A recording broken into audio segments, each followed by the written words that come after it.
Espace, pour traquer les trous noirs, un réseau d'astronomes européens demande l'aide des amateurs. Des milliers de trous noirs à portée de clic, un réseau d'astronomes européens appelle le grand public à l'aide pour trouver l'origine de structures complexes détectées dans l'univers par radiotélescope et qui seraient liées à de mystérieux trous noirs supermassifs présents au centre des galaxies.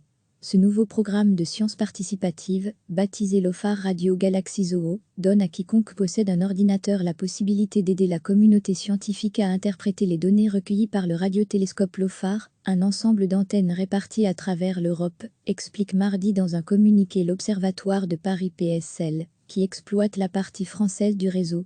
LOFAR, qui observe les ondes radio émises dans l'univers, est en train de construire une vaste image du ciel radio. Contrairement aux images prises avec des télescopes optiques, les étoiles et les galaxies n'y sont pas directement visibles.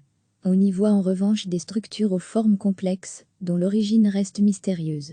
Nous observons des ondes radio issues de particules chargées, qui sont produites par des phénomènes physiques hyper violents, notamment les trous noirs, détaille Alaf Cyril Tass, astrophysicien à l'Observatoire, l'un des initiateurs du projet.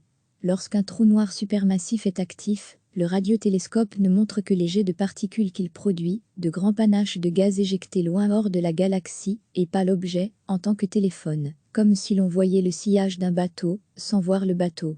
Or, les scientifiques ont besoin de localiser les trous noirs, de connaître leur galaxie hôte.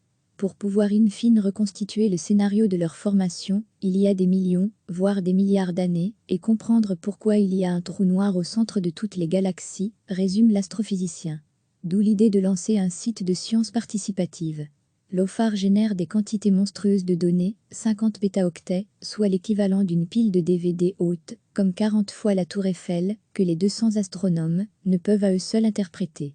150 000 sources complexes ont besoin d'être identifiées, et elles ne peuvent l'être qu'à l'œil. À l'aide d'un tuto vidéo, chaque participant est appelé à superposer une image radio et une image optique, et trouver ainsi la galaxie haute du trou noir. Ou bien éliminer le scénario d'un trou noir, les jets radio pouvant aussi provenir d'autres processus comme des explosions d'étoiles. Les astronomes tablent sur 1 million de clics. Recevez chaque matin l'essentiel de l'actualité. Cliquez sur s'abonner pour recevoir les dernières nouvelles.